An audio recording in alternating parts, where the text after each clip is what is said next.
अपनी की हुई भागवतिक वृत्ति, तपस्या, साधना, दान, पुण्य कभी अपने मुख से उच्चारण नहीं करना चाहिए। दूसरा प्रशंसा करे तो कानों में अंगुली दे देनी चाहिए, नहीं सुनना चाहिए, नहीं सुकृत नष्ट हो जाते हैं। साधन का जो फल है वो आपको फिर नहीं प्राप्त होगा। प्रशंसा अपने मुख से करने से बचे और दूसरे के मुख से प्रशंसा सुनने से बचे। दूसरे की निंदा अपने मुख कर से करने से बचे और दूसरे के मुख से सुनने से बचे।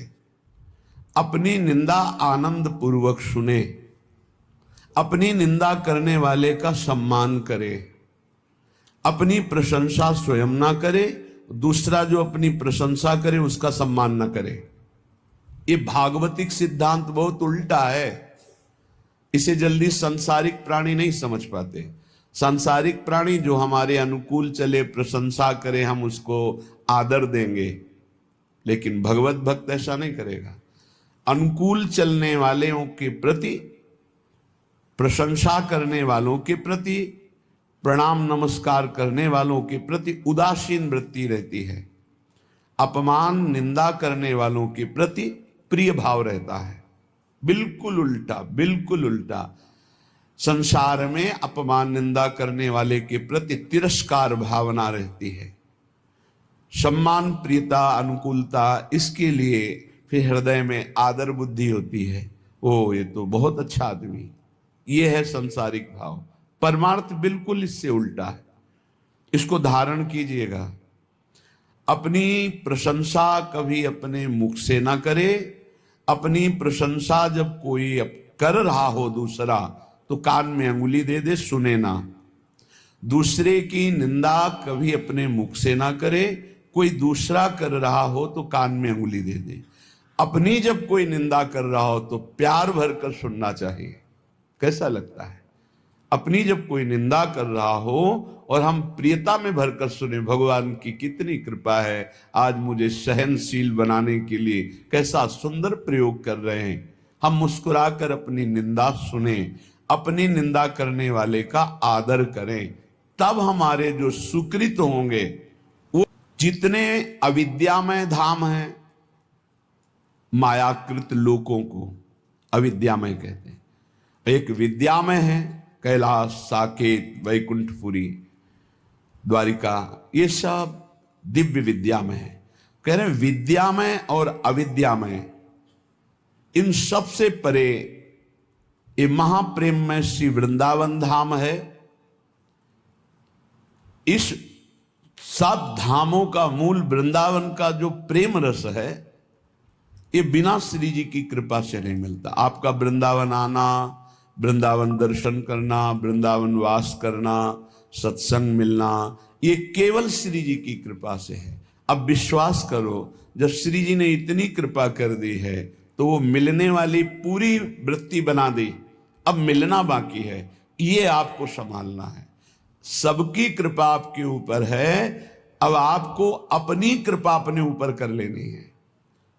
अपनी कृपा, गलत आचरणों वाले मन को धिक्कारना, सही संग, सही विचार, सही क्रिया, इसका आदर करना, जो शास्त्र प्रमाणित है, ये अपने ऊपर कृपा आप कर रहे हैं।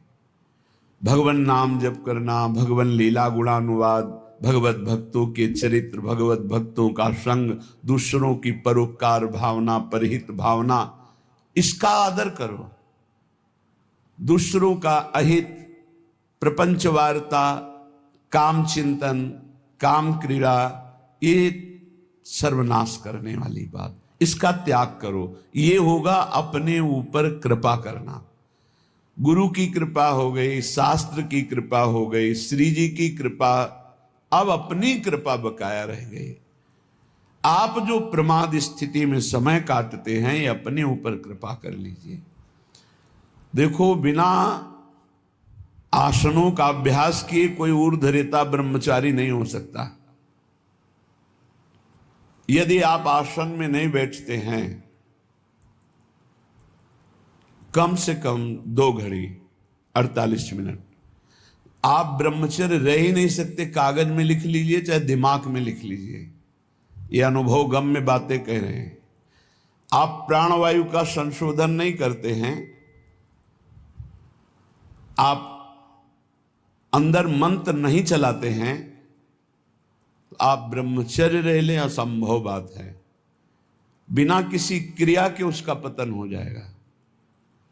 सिद्धासन ऊर्ध्वरेता ब्रह्मचारी जी के लिए अत्यंत आवश्यक है। आदर का पात्र वही है जो ऊर्ध्वरेता हो जाता है।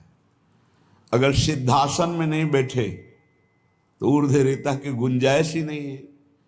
प्राण संशोधन नहीं है तो निरंतर मंत्र वृत्ति चला ही नहीं सकते, क्योंकि स्थूल प्राण है, मंत्र तो सूक्ष्म प्राण में निरंतर चलते हैं। हमारी प्रार्थना है, सेवा करो, 24 घंटे में 1 घंटा ही सही, पर जवान साधक को सिद्धासन और पद्मासन का अभ्यास करना चाहिए। जिस समय हम 24 मिनट क्रॉस करेंगे आसन में बैठकर, तो हमारे शरीर में भयंकर पीड़ा होगी, जांघों में, हर नस नाड़ी में। वह पीड़ा बड़ी अमृतमयी होती है, शरीर को निरोग कर देती है, चर्बी को भस्म कर देती है, वायु को शांत करके सूक्ष्म करती है।